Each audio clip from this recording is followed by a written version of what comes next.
Gaming Today presents Cash Considerations.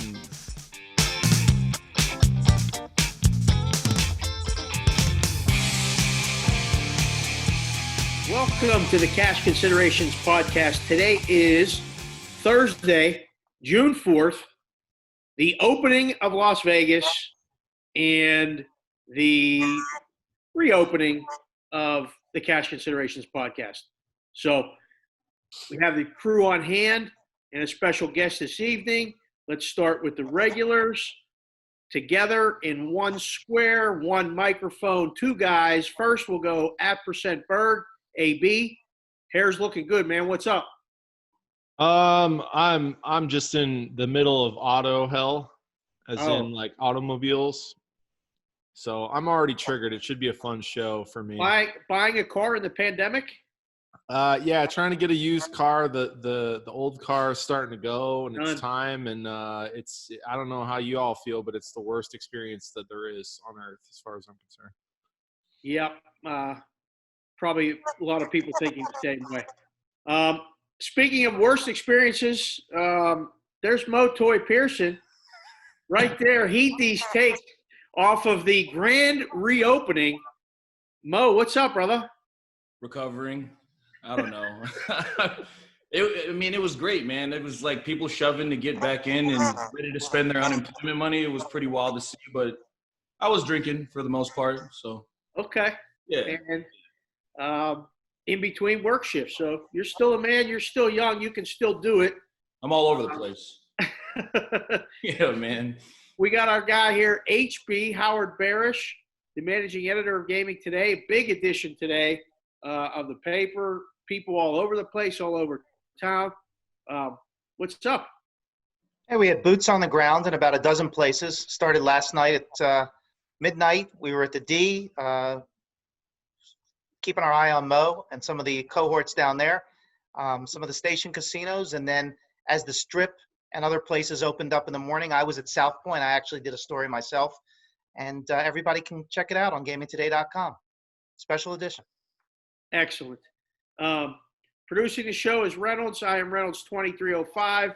He's in his box right there.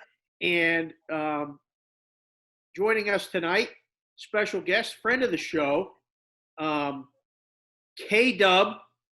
we're going to call him, professional bettor.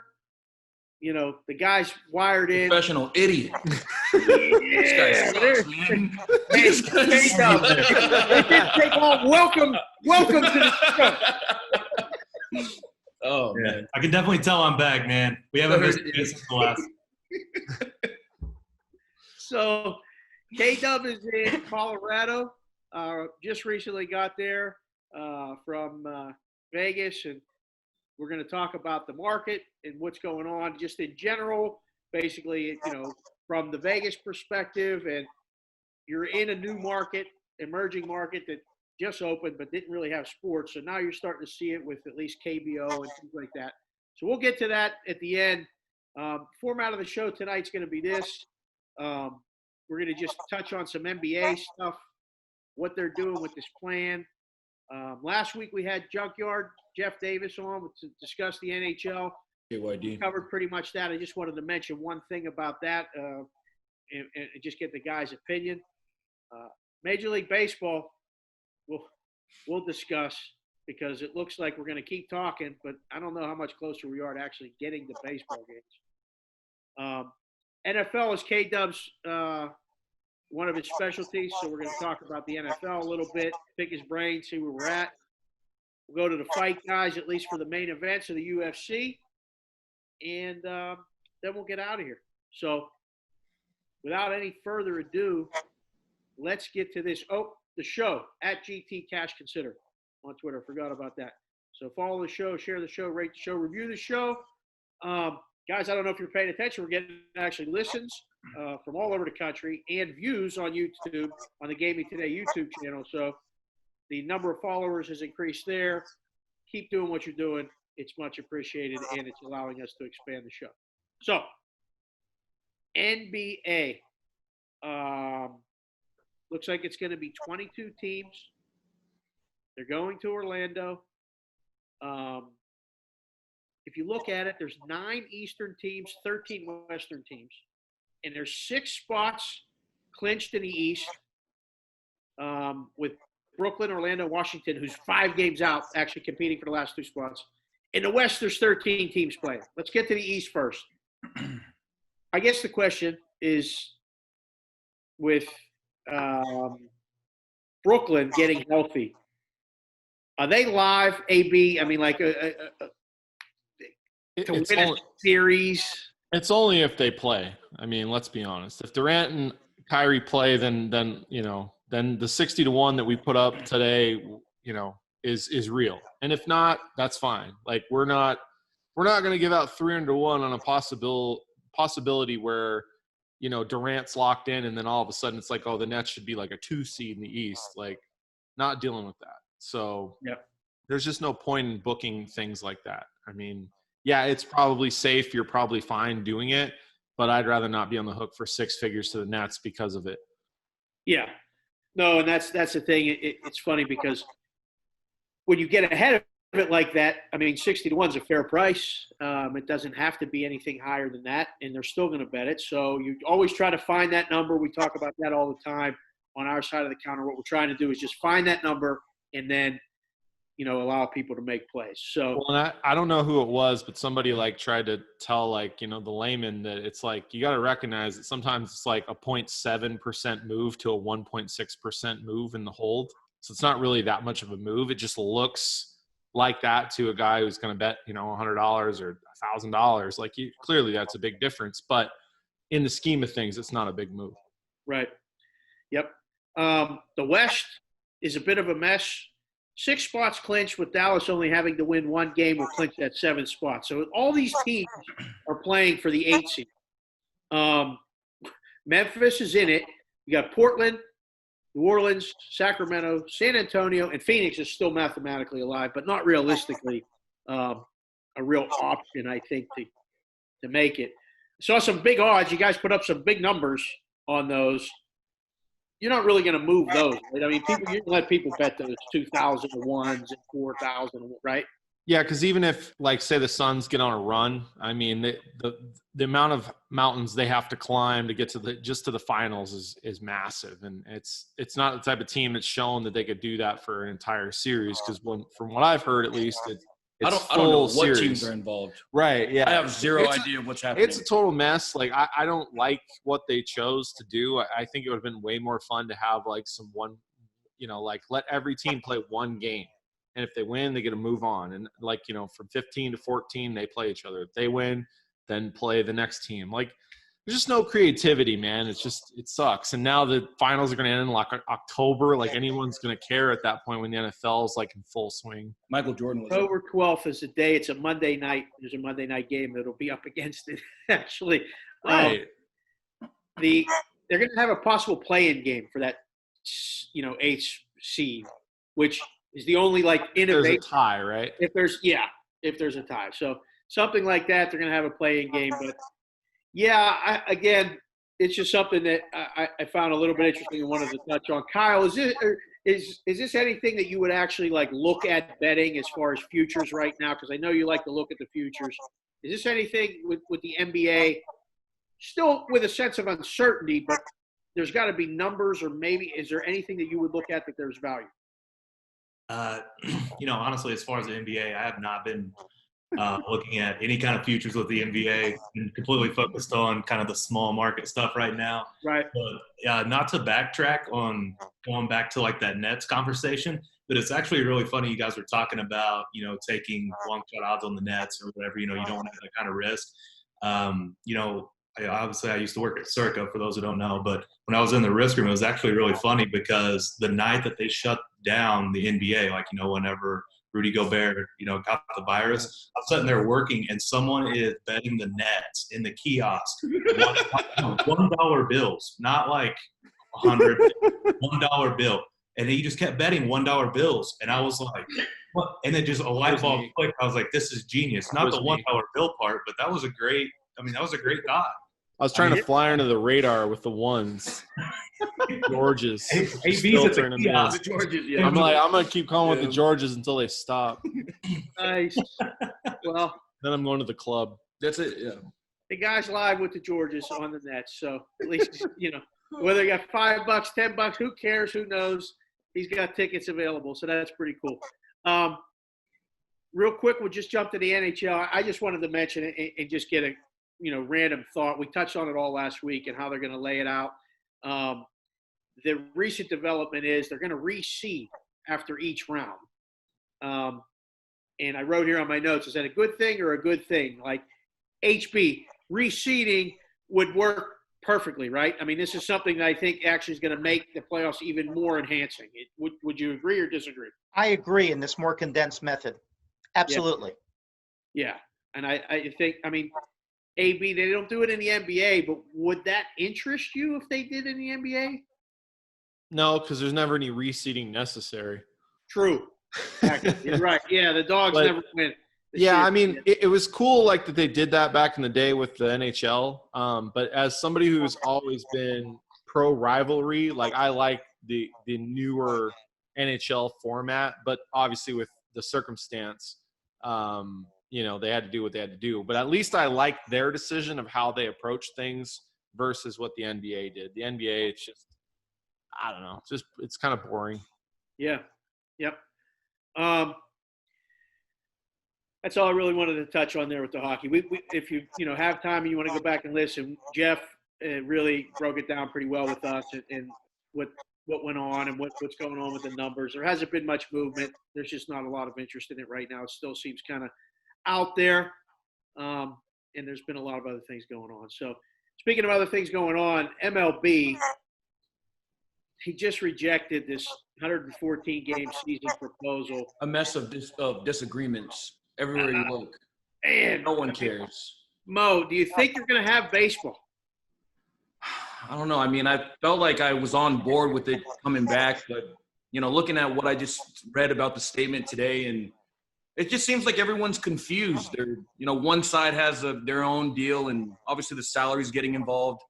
With the money involved right now and the days that are, kind of going, it doesn't seem like baseball's going to be back. Yeah. HB, I mean, is this a negotiating tactic? I mean, they started with the 50-game season and the 114-game season is the response. What the hell is going on, do you think? I mean, you remember the strike back in 94. Are we headed this way? I think so. And at this point, I say fuck them all. Fuck the Yeah. players. Hey, man. Fuck the owners. And we don't need you. I Yeah. say that about a lot of things. Yeah, that's good. Yeah. Yeah. It's a pretty good Oh. mantra. I feel like we should say it all the time. I don't know. It's Why not? really true. And with everything going on and the other leagues making a real point to get in there, man, it feels like I think that's the majority opinion. K-Dub, I mean, you're a baseball fan. Are you Definitely. thinking this?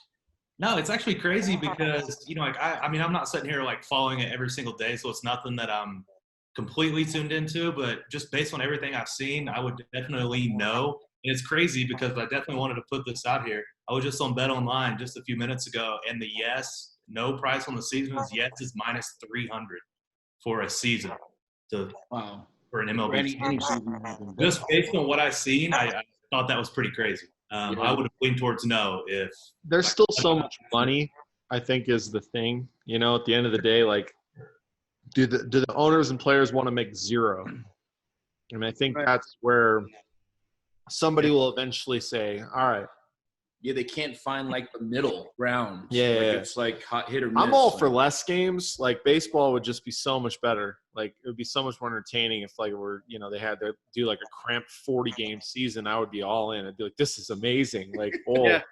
Yeah.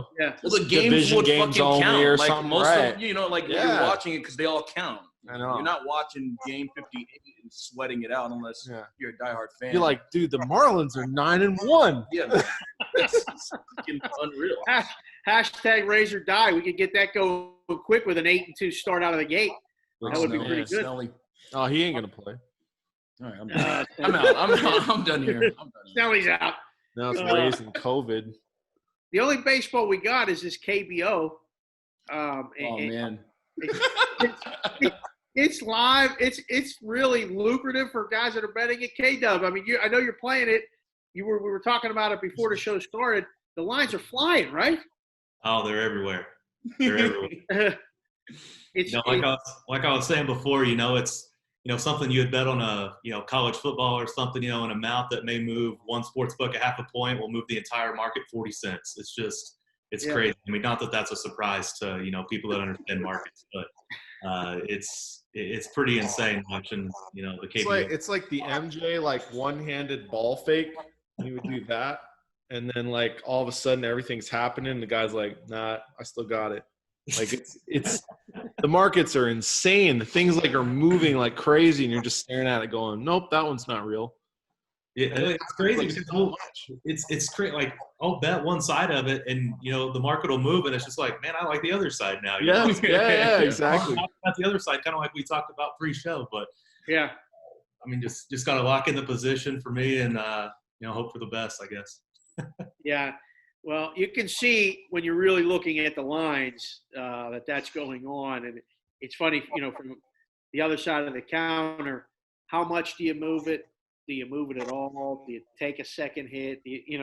And because it's a limited market, still kind of figuring that out. Sometimes you're right, sometimes you're wrong, but there's definitely some money to be made. It's also kind of crazy because typically I like being I talk to different crews and stuff, and it's like I'll be on one side, we'll be on one side, they'll be on the other. And it's like, typically that's a huge scare. You're like, man, I don't want to be on the opposite side. But whenever you're getting minus 130 and they're getting plus 165, it's like, Doesn't matter.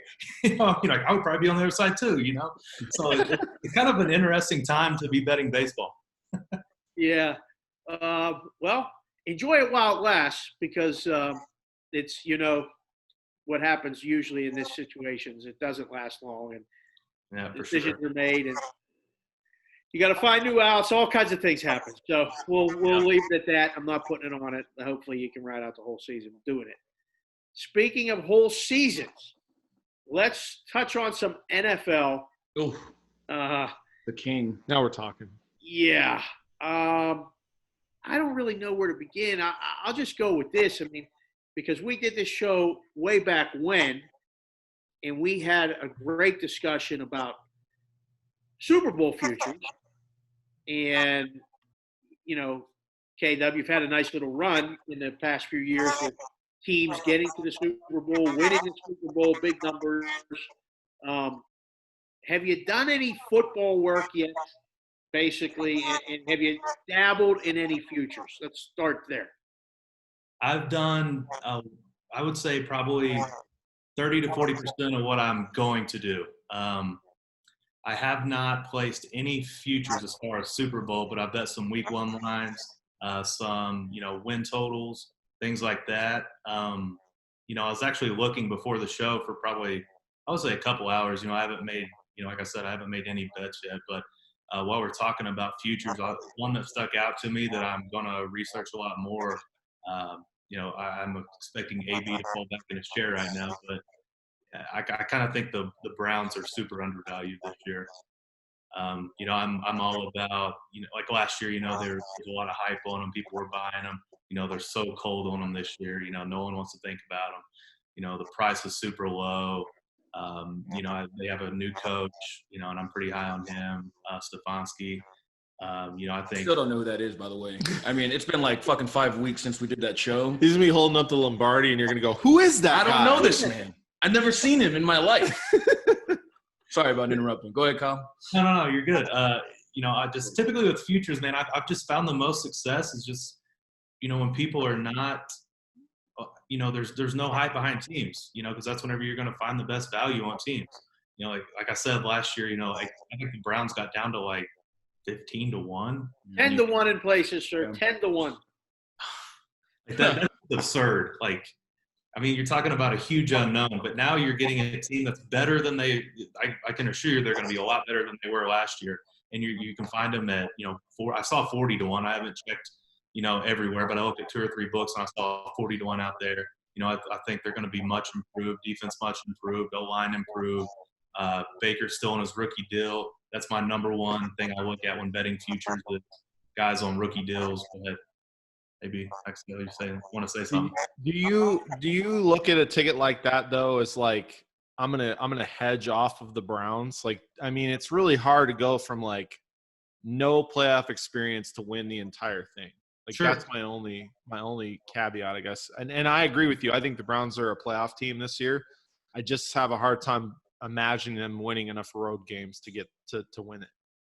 Sure. I mean, I just think the NFL playoffs are so much different, though, because I mean, like, it's not like you're playing series. You know, like anything can happen in 1 or 2 games. I mean, look at how many games you have to win. Very many. You know, like once you get in. So, I wouldn't do that. And you know, not to get too off subject here, but when I do futures, like my biggest thing that I've learned in my experience is, you know, whatever kind of bankroll you're working with, like, you know, don't, like, if you over bet, like, you know, if you're betting like $100 a game, you know, and you go bet $100 to win 4,000, that's probably a lot of money for a $100 better to win 4K, you know. So that's like, you know, you're gonna over bet something. To me, I bet to win kind of what a typical bet for me is, and that's really kind of got my head to where, like, I know I'm not gonna hedge off value, because like if you have 40-1 in the playoffs, I'll take that all day. I don't care who it is. So just kind of like bet within your means and like hold it. Or if you plan on hedging, which I guess isn't the worst idea, but I mean, I definitely don't think it's as plus EV as holding it. I'm just more about betting within your means and holding the ticket, instead of having like this lottery ticket that's like, wow, if I win this, it's going to change my life. Like, I would rather bet these, you know, and just hold that value. That's something I've kind of learned and kind of stuck with. You know, like, I don't really want to hold things to win 500,000 if, you know, that's going to change my life. But like, you know, I'd rather, to me, that I'm betting too much if I'm, you know, betting to win that much, in a sense, if that makes sense. Kicking crazy knowledge. At all I'm betting. AW Yeah. $500,000. at KW_odds on Twitter. That's just one of the many things that, you know, you look at. And again, you know, back in the day when we did the show, you had the Eagles to win the Super Bowl. You had the Falcons to win the Super Bowl when they blew it against the Patriots. Oh man, what a night! Yeah. Hey, what about divisions? You got any like shocker divisions for me? Shocker divisions. Honestly, not off the top of my head, I don't. I would have to look in that. Right here. Yeah, no, close to fine. the chest. Yeah, Close to the brain. it's fine. We'll chat. Yeah. Right. The only like, as far as division, season wins, stuff like that, the only season wins I played Texans under. I don't think they're going to be very good this year. Yeah. What was the number? Doesn't matter. Oh yeah, it doesn't matter. No, never mind. He's got it. 8 right He's now. got the Doesn't matter. Whatever it is, it's too high still at this moment. That's good. Yeah. I got under 8 minus 130. I don't know what That's such a good deal. and I'll do one of our guy Lindy's lines. You know, it's good up until 5.5 under 220. Yeah. There you go. solid.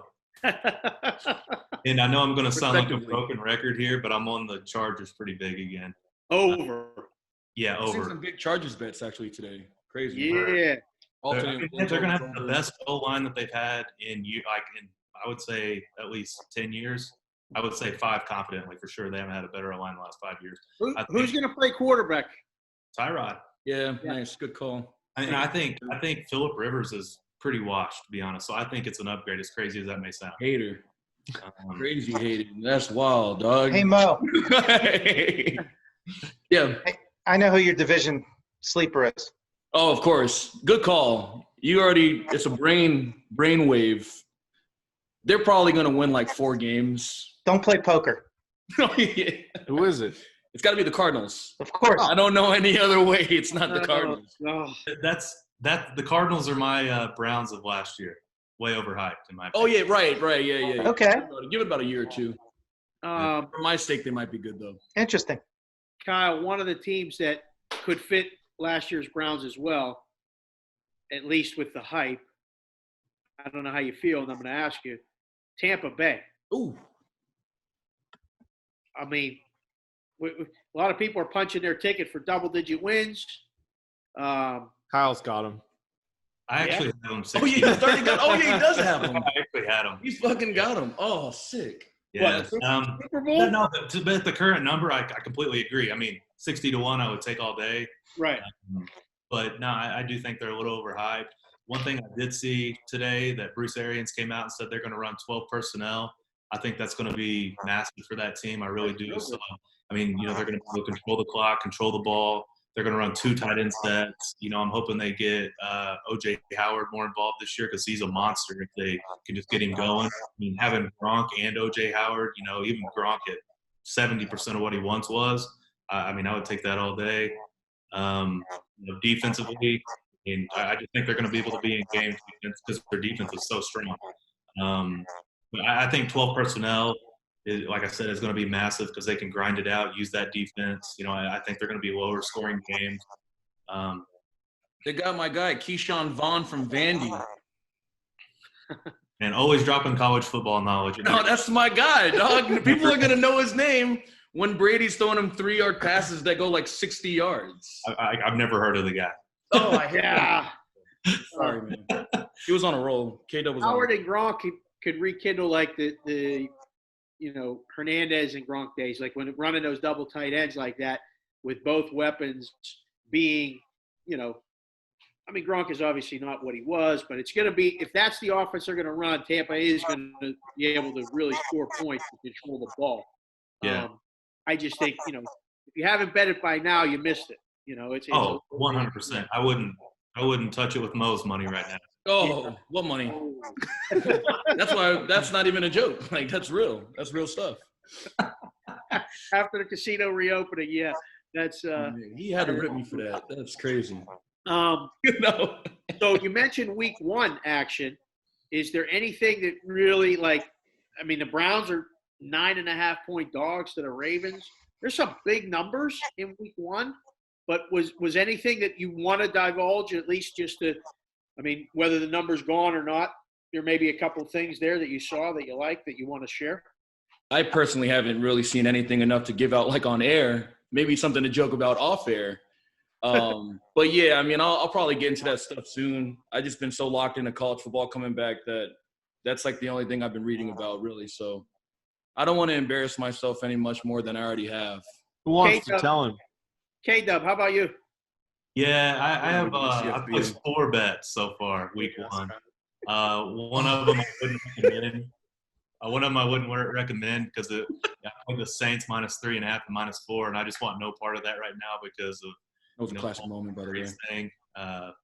Who knows what's going to happen there? It's just kind of a touchy subject right now, obviously, but I wouldn't play that. But I played the Chiefs -9.5 against the Texans week 1. Remember that.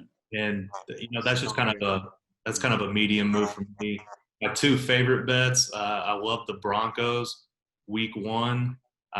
Laid -1.5, -2. Then I laid money line -130. I'm surprised that one's been moving the other way. I just don't. I don't see that.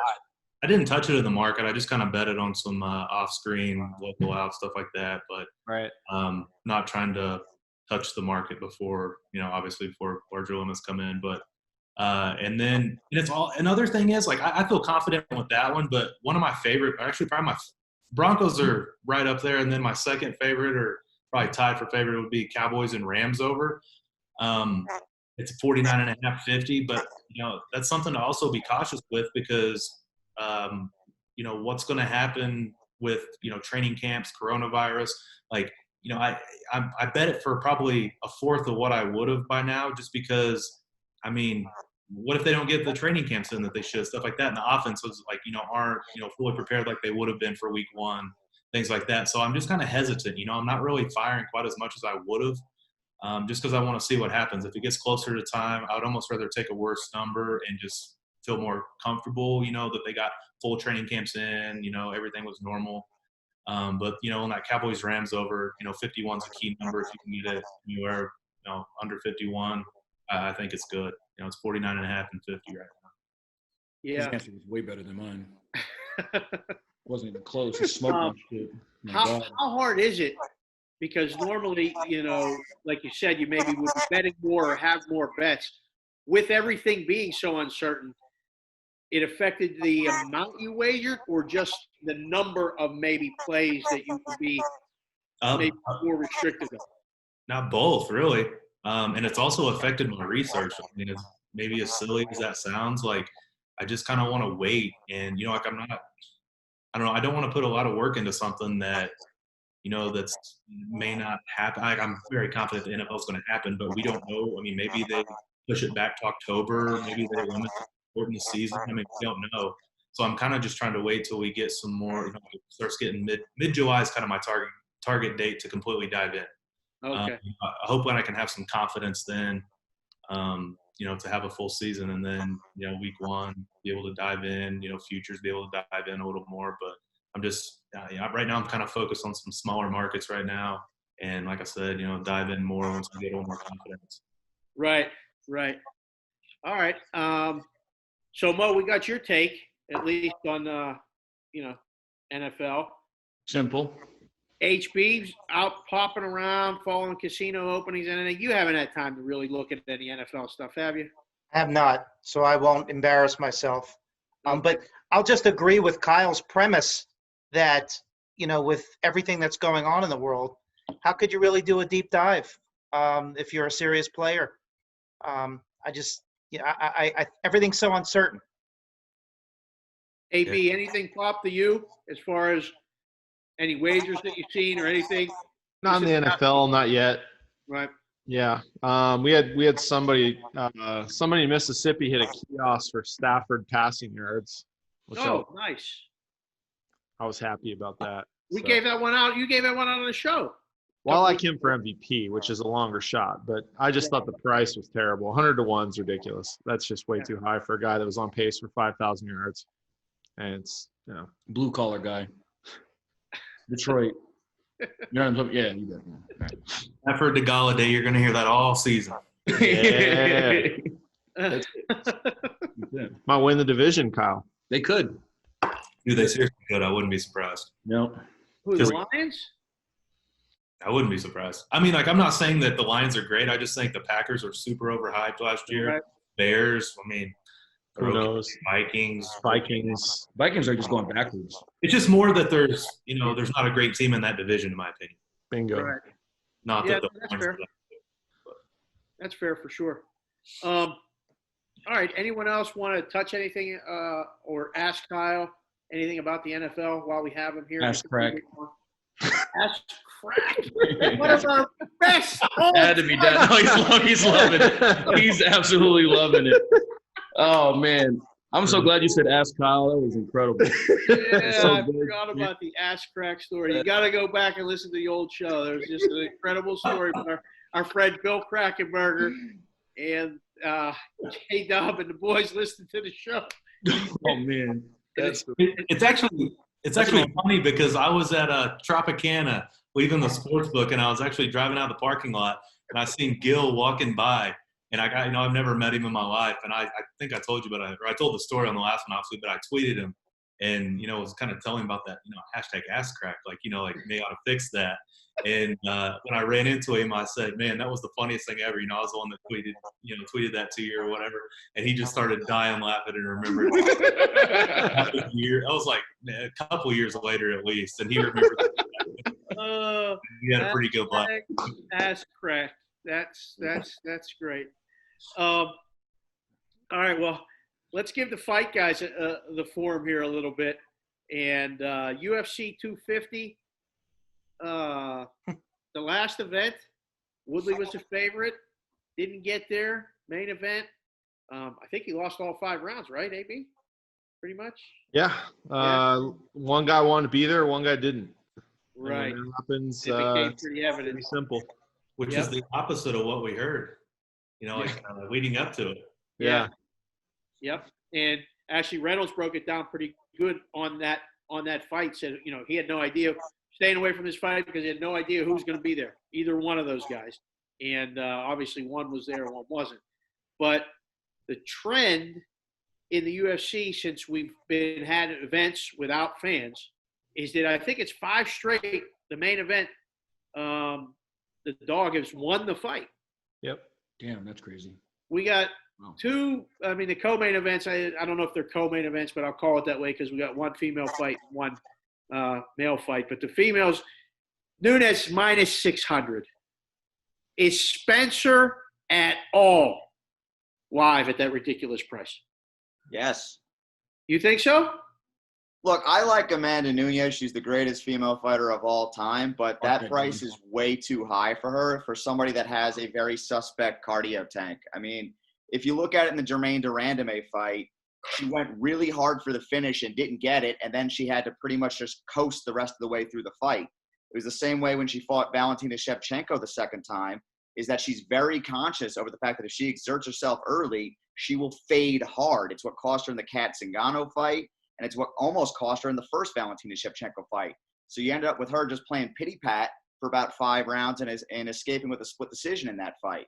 So I think she's very aware, and with all the hampering of the training camps because of the pandemic, I don't know how hard she's able to train. And she's already talked about, it was about 6 months ago, that she thought that she had COVID because I don't think she was hospitalized, but her wife was hospitalized. It kind of ran rampant after a convention. So she's had a history of sinusitis, which has caused a problem where she pulled out of I think it was the second Shevchenko fight that they had to push back a month. So to me, it's just too much respect for Amanda Nunes, which I know sounds crazy because of how good she is. But I mean, somebody with that big a flaw, I think the dog is completely alive. And Felicia Spencer is very good. Okay. All right. So there you go. There. I mean, you don't see many minus $6 like title fights like this, and that is a big price to get. I think you can get plus 450, even maybe plus $5 on Spencer. AB, you kind of agree, disagree, or kind of see where it's at there? The number feels right to me. So Okay. I don't think there's a ton of value betting either way. There was immediate Nunes money when we opened it that I think some books even drifted to $7. Okay.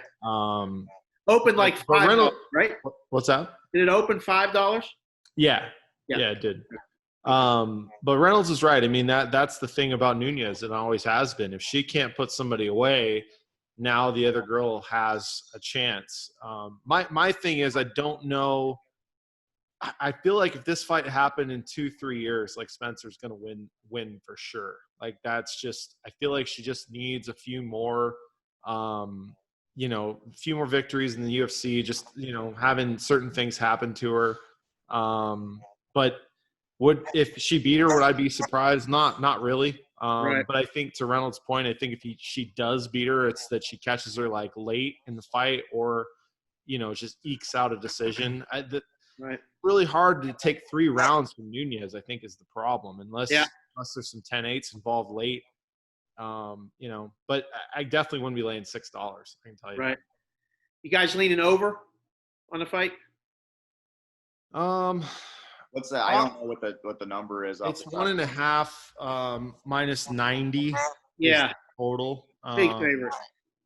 Yeah, I was actually looking at maybe like Spencer in the 5th at like 35-1. Whoa. Okay. For the reasons that Reynolds was just mentioning. I mean, I'm not going to take her at plus 450, but like 35-1, there's a chance that she's been able to grind out a Nunes that long and that may be able to get a late stoppage at some point. I mean, it's, if you want to be entertained, I think it's worth $20, $50 or something. Right. Yeah. How about the other fight? The other main event, Garbrandt minus 150 about Reynolds. I don't know. I'll just go to you with it. Any feel for this one? No, I don't have a good read on this one. Sun Tzu has been a guy who's kind of like the gatekeeper, like a very high-end gatekeeper for the division for a really long time. He's very solid, not really great at anything. He's gotten more aggressive in recent fights, which has been interesting to watch. Cody Garbrandt's big issue has been trying to get in a slugfest, and his chin is gone. But Sun Tzu doesn't really have scary power. So I don't know. Again, I don't have any real clear read on it. There's reasons to go against Garbrandt, and there's reasons to go against the Sun Tzu. I just have more reasons to doubt Garbrandt. Okay. AB? Same. I gave out a Sansao in the paper because he's plus money. I don't think Garbrandt's deserved anything to be a favorite over a guy who, as Reynolds has said, has been right at the, top 5 level for quite a long time. If you give me plus money on that guy with a guy that I don't even know where that guy's head's at this point in his career. He hasn't won a fight since UFC 207 when Ronda Rousey was still fighting. Yeah. It's right. It's He's lost 3 250. in a row. Yeah. This is number 250. Hasn't won since 207. Yeah. He's lost 3 fights in a row. I mean, 2 of them were to Dillashaw and the other was to Pedro Munoz, if I'm not mistaken. Is that right, Reynolds? I have to double check because I screw it up if it's Munoz or Carvalho, but I think it's Munoz. Yeah, because Munoz, I think, beat him and then lost to Sterling. And that put Sterling, obviously, in the spot that he's in this card. But, yeah, I mean, why are you going to lay money on a guy who's lost 3 fights in a row? I mean, Yeah. you know what I mean? Like those are the type of spots I kind of look for when it comes to mixed martial arts. Like, I want to see a guy like, prove to me, Cody, that you still have something left. I'm not laying chalk on you. Yeah. How much of the no fans in attendance is affecting these fights? I mean, there's a lot of talk that it's affecting the refereeing. They can hear the announcers. There's a lot of maybe strategy that's going on that may be different because the fighters can hear the corners, in the middle of it where they normally maybe. Do you guys see it as fight guys? Is it different, or does it have an effect that it normally doesn't? Being ringside a couple times, like, you can always hear the corners. So, like, that I don't think has any impact whatsoever on either fighter. The commentators coming through clear, maybe. For certain guys, like when Daniel Cormier or Dominic Cruz are calling fights, like, fighters may listen to them a little bit just because of their respect in the fight game. But I think, I don't know, like, I think biggest thing that seemed to matter in this last card was that because the octagon was 5 feet smaller, there were a lot of unders flying in. So I think that's the trend to maybe keep an eye on and see, there was a lot of plus money on these unders that we put out today. So we'll kind of see what happens with the card.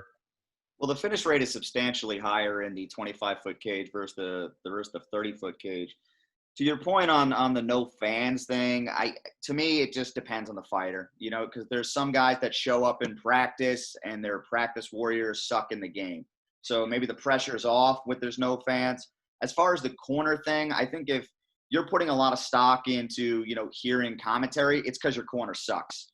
Because if your corner's good, you're listening to them. Again, Casey. Well, there's a lot of corners that suck. So there really is. I mean, that's why what Trevor Whitman did at UFC 249 was so outstanding. And Greg Hardy, convicted domestic abuser Greg Hardy, was saying that he heard Daniel Cormier clearly on the card. It's because his corner sucked. So he's having to listen, and he's not focused in the fight on his technique, so he's actually listening to somebody else. So, I mean, to me, it's hit or miss on who it's helping. I think the interesting thing about the Gaethje thing is that no fans might have actually helped him fight better because he might not have gotten sucked into the adrenaline of that big fight atmosphere. Right. Yeah, I think like guys like him, like a Clay Guida, might be like another dollar of a dog, because he can't just get it going from the fans' energy. I think just Is generally. this anything that you look to bet? Do you partake at all in the UFC? Yeah, definitely. I usually have a couple fights. The only one I didn't bet I didn't bet the 2 main events. I played -110 on Sterling so far. I like that a lot. That's the most interesting fight on the card is Sterling and Sandhagen. That's a really good matchup, and I think Sterling's the right side on that. Okay, there you go. So respected play on there and a respected opinion in Reynolds on Sterling. So keep that one in mind. Mo, how was that earthquake, brother? Oh my God, we were reading something on like Vegas has had like 68 earthquakes in the last 8 months. And I was like, how that doesn't even make any sense. So we made a joke about like, what is one shake considered one earthquake? Like it was a joke for if you're talking about the tweet I made, but we were joking about it for quite a bit in the back room. Yeah. I don't know. I remember the one last summer that shook me. Yeah. I thought I was going to pass out. I remember that. Yeah, that was a big wavy one that was Yeah. really felt down on the strip. Before we get out of here, and while we have K-Dub with us, last thing I wanted to touch on was the difference in markets, just in general, because Vegas had such a stranglehold on all of it, was the only legal market. I mean, there's offshores. There's been offshores for years, and a lot of outs go that way. But, Kyle, you're up in Colorado now, and you see it just in small markets, maybe with the KBO and things like that. But what is your, having been in the room, you did a year at Circa in the room behind the counter in Vegas. What are you seeing as far as maybe what's going on? Well, as far as Colorado, I definitely think it's going to be probably the best state, for sports betting within the next year. Once everything opens up, I thought, around June 1, it was going to be basically immediately the best state. I really did. But, unfortunately with the virus, that put, a lot of sports books on hold. I think more are going to come in the summer, kind of expecting July, maybe in a month or so. But it's crazy. And just there's like, I think 6 sports books here right now. They all take good limits, whether that, continues. I can't answer that because I know some of them are European, and that's kind of a bad brand of books when they come over. But, there's definitely some great sports books coming to Colorado. I think it's going to be, like I said, superb. I really think, not to be negative on Vegas, but I think it's really going to trend downward in Vegas. Some of the smaller shops, like we see CG going, Caesars going, TI, they take $200. Like they're not. I don't think they're going to be there much longer. They don't seem to care. There's just a lot of. I just think it's really kind of. You're going to have some of those European books by some of the smaller ones out in Vegas. Honestly, I'm really hoping Circa continues to excel. I think they have a great philosophy on their booking. And I'm hoping successful and other books are able to see their success and be able to replicate that. That's my hope. This guy works there, right? This guy. I wanted to say, you must have not seen Wynn's KBO splits. They're coming up. So, I'm not even promoting Wynn, but I seen it today. I couldn't believe my eyes. I couldn't believe what I was seeing. Worst book in Vegas. Here we go. All right. It's crazy to think about because, maybe I'm just still kind of old school, I guess. But when I think, gambling and sports betting, I think Vegas, and it just seems crazy to think that, it's kind of getting away from that. It really is. I don't know. It's funny because we've talked about it in the past on the show. Books used to be an amenity, and the original sports books that were off the strip were booking games. They had guys that booked with opinions, and it was old school shit. And then they put books in the hotels, and they were amenities. Just don't lose too much. You don't have to try to win. Just exist to bring people in the building. And then other books came along and said, wait a second, we can go back to booking days. You have to have the philosophy at the top to back you, but let's book the games. Let's do volume. Let's maybe not have to hold 12, 18%. Let's just get to a reasonable number and get there. And now what you're saying, maybe the European influence or not, it's going back to that amenity thing with a lot of books, like a place like, $200. Why are you open at that point? Yeah, exactly. It's just hard to see, things getting better. I mean, it really is. I think Caesars was one of my top 2 books in Vegas. I love Caesars, and it crushed me when I heard they were going. I think they do a great job. Jeff, Allen, Sink, all the guys there. I think they do, a great job. And I always bragged about them so much, and it just seeing them go, it crushed me because we're not gone yet officially. Yeah. All right. Well, hey, my fingers are crossed that it keeps going. But do you think a part of it is that Vegas didn't keep up as far as going just to outside sign up, making you come in buildings and having that old school philosophy? You think part of it is just not being more progressive? It's just not wanting to take bets. Simple. That's it. It really is, HB. I mean, he said it in one sentence, and it's very true. Fair enough. That was great. That's such a No, great no, he example. said it literally is that. It's the philosophy of, fuck it, we don't need to do it. We don't want to do it. And, We're not going to pay to do it. right. Personally. So they tie your hands a little bit like this and don't let you kind of loosen up or try to create business. I mean, the sportsbook business, you kind of got to sometimes go get it. And that means being off market or having an opinion. And you're really not allowed to do that much anymore. So, and a guy like, K-Dub is looking to bet his opinion.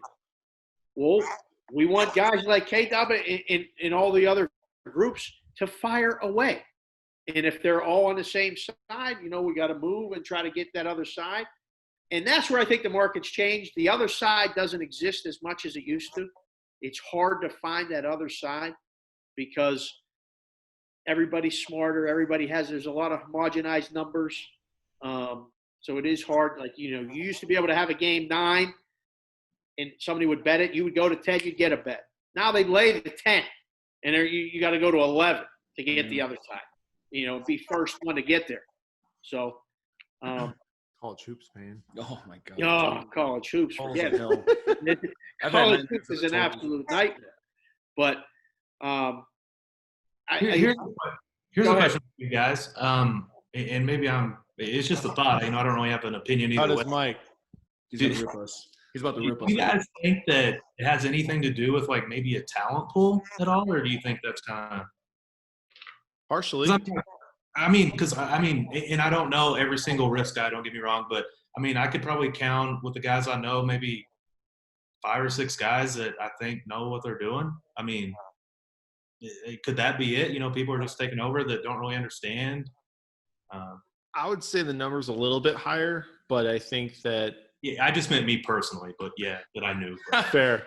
But I don't think it's a big number, and I also think that people are only going to know what they've been taught, and sometimes I think the guys who run a book that may not be aggressive actually know what to do and what they would do, but if they have no purpose to do that, then I think I was drinking with Jeff, and he said he thinks there's only 18 people in the world that know what's going on in this business. fair. And then he took another shot. So, those numbers, it's really hard to, understand if those numbers are good or not. But if he's telling me, I'm believing it. To say that if he ever says anything and then takes another shot, it's whatever it was right. That's like the 1% of the people that have all the money in the world. You know what I Sure. mean? There's like Funny. 1% of guys that know, and then everyone else is running to know that knowledge. It's fucking nuts. It's the exact opposite with Mo. If he tells you something, he takes a shot, you know it's wrong. Oh yeah, no, yeah, that's why I wasn't drinking at that time. I was like, yeah, I'm listening. I'm like, all right, I hear what you're saying, dog. I hear you. Don't gamble and don't smoke. yeah. Sorry, inside story. Me and Kyle. Very inside, but that's Oh, a man. great story. Those are two most what he lives by, though. So, I was throwing those dice as quick as I could after he told me oh that. my God. I seriously think it They would were be on fire. The dice were on fire. All right. I seriously think it would be so interesting to, like some of these sports books do, like take bets, and obviously there's plenty of sports books I won't name that just, throw out guys that win just immediately. I think it would be so interesting to try and book games and not know what the right side is. Like how do you book a game if you don't know what the right side is? Like, no matter if you could be, the smartest guy in the world, but you're not going to be right every single time. So you need to know what the right side is and let the market dictate that. I've always wondered what a risk room was like, that just didn't allow short customers. Yeah. Well, they just book 50-50. That's They try, but you can't always do that.